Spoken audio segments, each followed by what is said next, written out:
Hello and welcome back to It's Queer Magic. I am your host, Kierbo. Good to see you. You are really looking good. I am here for one reason. We are together for one purpose, for one intention. Today, I am desperate to get you to meditate.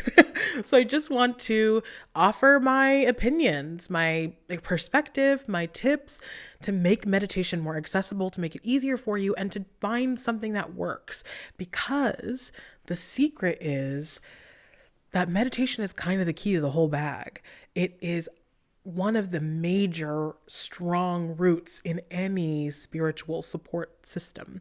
And all of the avenues that you would want to go down in like under the spiritual umbrella, even without magic, I mean, all magic things require meditation, but even without magic, just a self-help, a wellness journey, a getting in touch with myself journey, all of these avenues, the key that opens the door is meditation.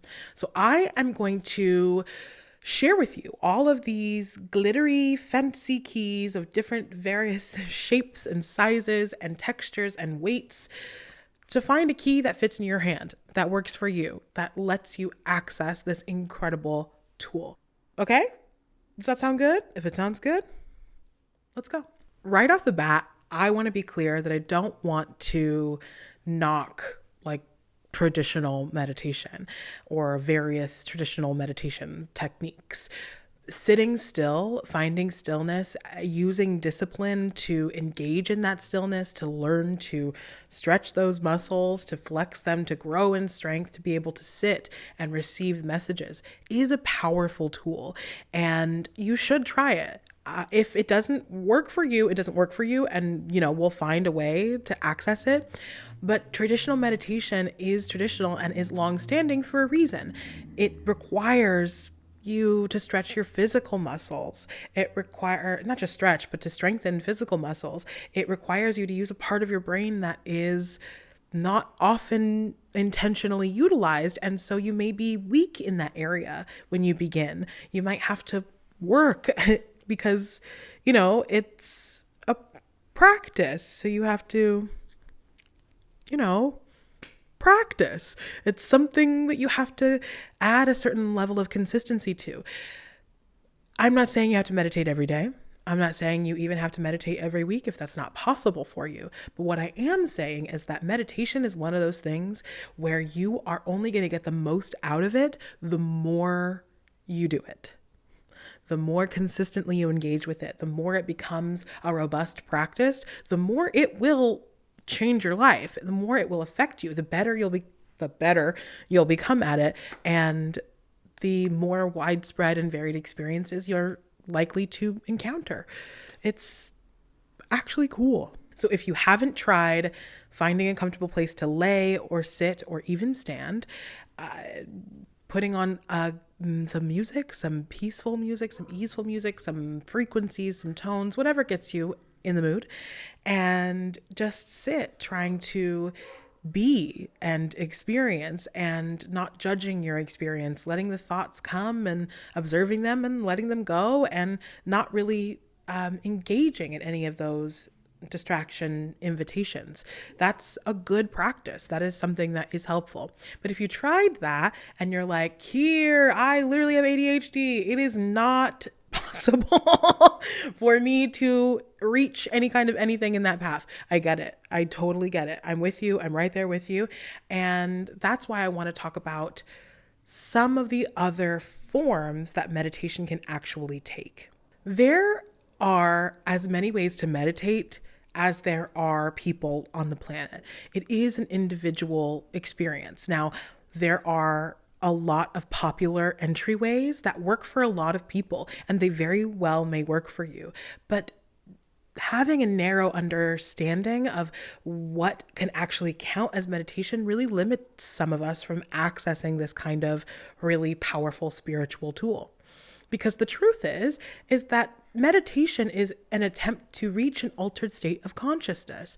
We are trying to use our awareness muscles. We're trying to activate and engage with other lesser used, lesser utilized places in our brain, different strengths and abilities that we all have in our brain that we don't spend a lot of time exercising, that don't get a lot of space to learn and grow and be experienced, right? So meditation is at, maybe not at its core, I don't think there's one definition of this, but meditation in a spiritual sense is a tool for utilizing that part of your brain, for being able to visualize and experience your energy and your energetic body, and to receive, perceive, integrate messages from the spirit world. I know that I have said that meditation is an attempt to achieve an altered state of consciousness,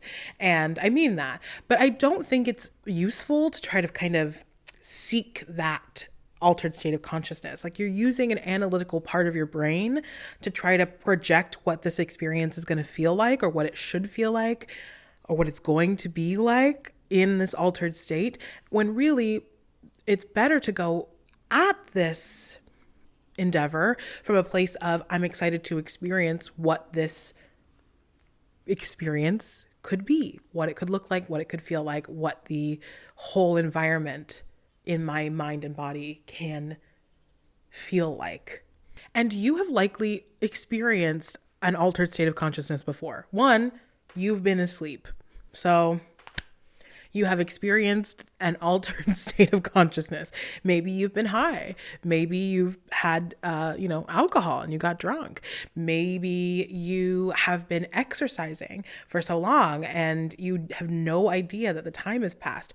There are many ways to experience that, right? And that's the thing. What we are looking for is some activity, some set of circumstances that allow us to kind of shift.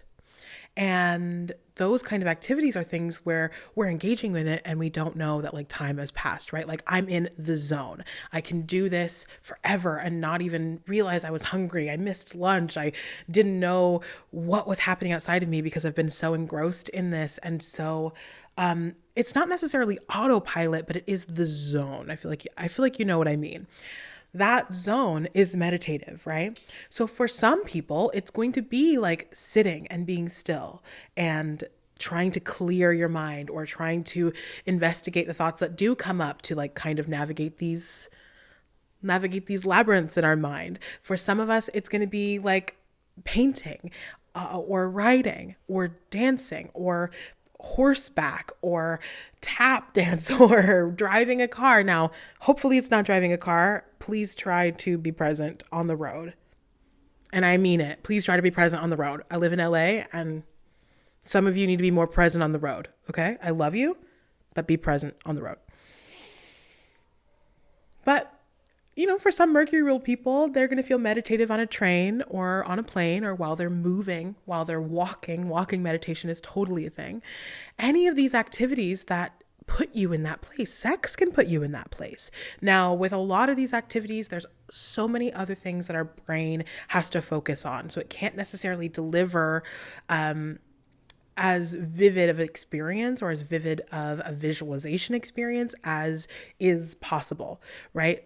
When we're trying to go on a guided meditation or a guided visualization or trance work with the intention of meeting a spirit guide, right? These journeys to go into the spirit world or to the invisible world. With those types of meditation, the trance and visualization intention, you can't really be like on a train as easily, right? You can't really be writing as easily or painting as easily. And again, this is not like a rule, because there are definitely people who will paint themselves into a trance and be gone and come back, right?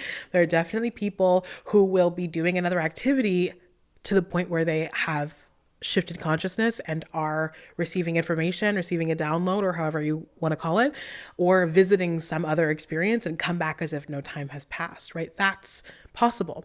But when we're looking to like intentionally engage in these practices, it's really valuable to kind of look for both. And we want practices that let us calm, that let us come to a place of ease, that let us find peace and use our awareness to experience our own body, our own mind, our own feelings, our own spirit. And just because I'm saying it is an attempt to like achieve peace doesn't mean you have to be still.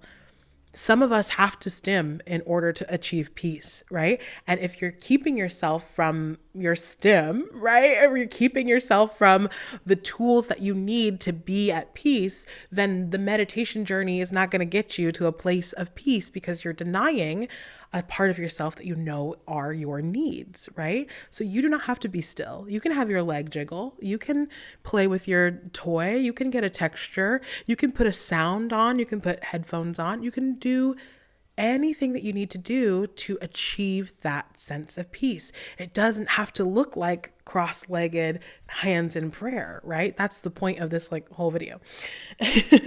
But finding something that really allows you to tune in as opposed to just tuning out. It's about tuning in. That's something that you want to engage in intentionally, more consistently in your life so that you can get closer to yourself, get closer to your mind and closer to your heart, right? And you also, if you are looking to go on a spiritual experience and have a spiritual journey, like visualization is important. Visualization and trance meditation are just as important tools as learning to just like quiet down and recognize your thoughts. A visualization and trance work type of spirit world journeying type of meditation is kind of how we have these beautiful experiences. It's like getting a trip without taking any substances. It is an experience where the spirit world fills in the details for you in your mind.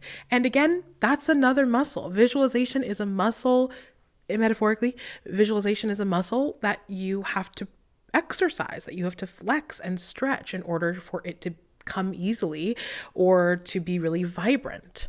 And going on these journeys, starting with a guided meditation, starting with somebody that's going to guide you, calling in protection, which is easy as I call in my benevolent spirits to protect me along this journey.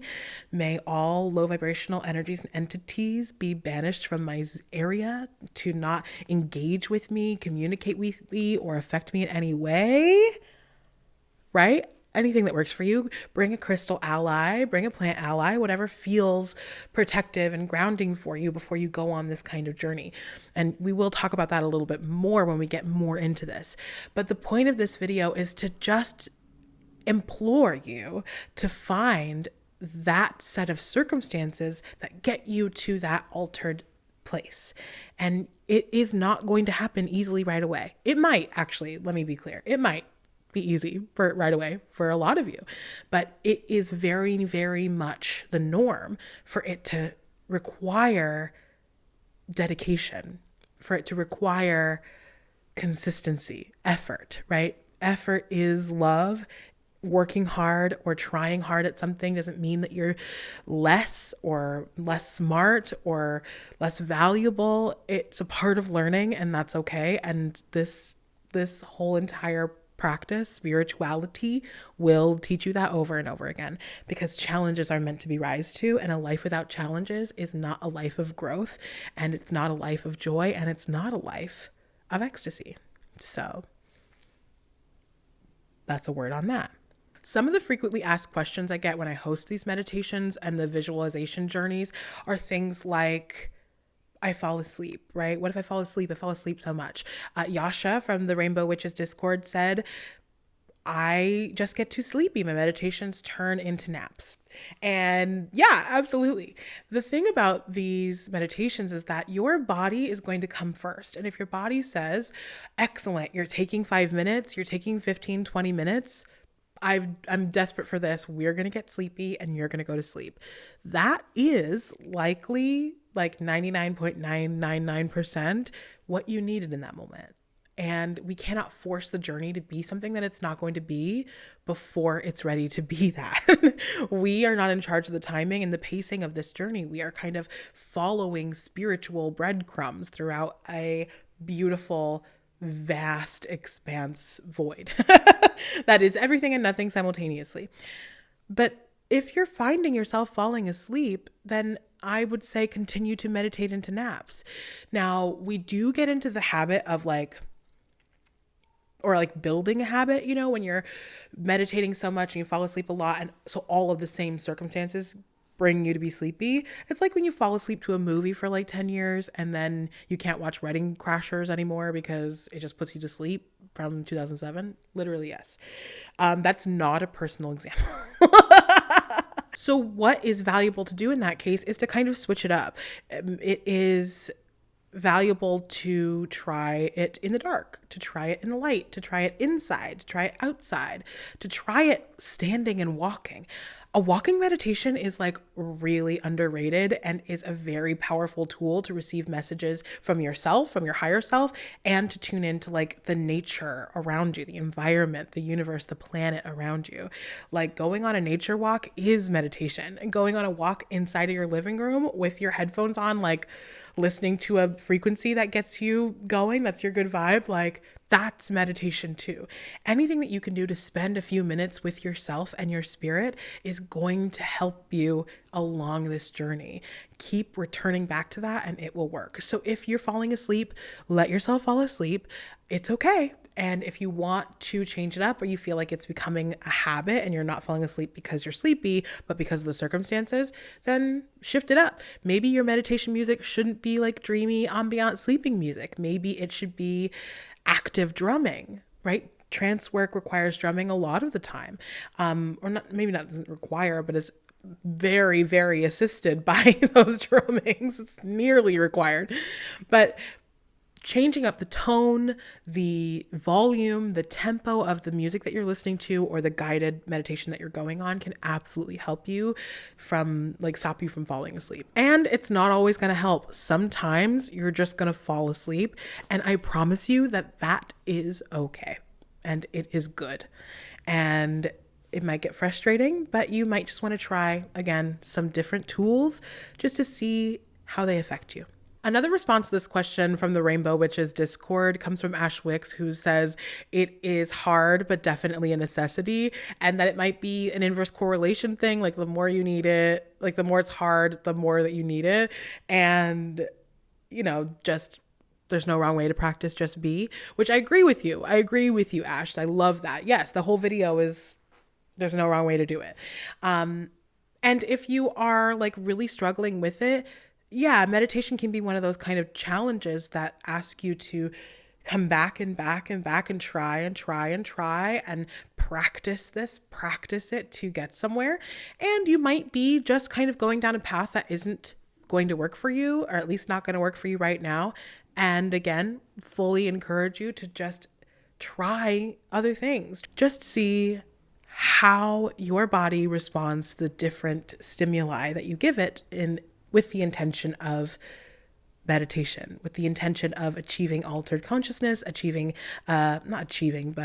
experiencing peace, or experiencing stillness, or experiencing connection to the planet or the spirits around you. Dana from the Discord says, it helps me to stop the brain chatter in my mind and to hear deeper messages better. Absolutely. That's the main thing. It does help stop the chatter. And as a racing thoughts kind of person, I don't necessarily ever achieve a complete stillness, but I kind of have removed that expectation from myself, that that's not one of the things I have to achieve in order for meditation to be useful for me. And it does help me kind of hear more of my own inner spirit, my inner child, my higher self, the combination of all of the versions of me inside and from the spirits on my team or in the invisible world helps me hear those deeper messages from spirit. And that is worth it in itself to me. Another one of the popular, frequently asked questions is I am doing this meditation, like I'm trying to follow along, but I can't really see anything. I'm getting lost. It's just a blank. I'm sitting there and it doesn't feel like it's doing anything. That all comes back to the muscle thing. Not everyone is going to be like a super powerful visualizer, and that's absolutely okay. But in order to find out what kind of visualizer you are going to have to engage in the practice and let it be kind of difficult for you. Let yourself be like quote unquote bad at it for a while. Try and experience it so that you can actually find out what piece of it's not working and what piece of it just needs exercise, right? And there's like a common misconception that if you're not actually visually seeing everything like in your mind's eye, then you're not getting anything out of the meditation. Like you're not actually traveling to the spirit world. You're not getting your messages. You're not this and that, right? And that's just not the truth. You may not be someone who experiences spirit through visualization. And that is good and normal and okay and absolutely natural. We are all different, all of us. And your art, the place that it comes easily for you, is not going to be the same as mine. And that's good. That's the way it should be. We love biodiversity, right? So if you're not a visualizer, you're not a visualizer. And that's okay. You're still getting messages from spirit. You're still getting a moment to yourself. You're still getting a moment to connect with the energy inside of you and outside of you. And it's still valuable. I also hear like, I'm going along, but I keep getting ahead of you. I keep getting ahead of the visualization and what you're saying. Great. Good. This is a guide. When I lead a guided meditation, I'm like walking through the world, leaving lamps lighted like torches, right? Just points that you can pop to. And if you get there because we are all going to the same place, because I have asked the spirits to guide us, because I've been here before and I'm know what I'm doing, then you are going to come along, and it might not be at the pace that it's coming out of my mouth, but that is still good. You're still there. I invite you ultimately with meditation to just release yourself from any expectations that you have about the experience. All of those expectations of what it should look like, what it should feel like, what it should give to you, what parts should be easy and what parts should be hard, are all distractions, and they're all going to hold you back. So if you can find it in yourself to just kind of show up to meditation any way that it feels good to show up to you, to have a moment in your life just to listen to something, to connect to the planet, to connect with the source of all life, whatever that is for you, to connect just with yourself and your thoughts and your feelings, right? That is a useful tool. That's the only intention, to connect with myself and the world around me, right?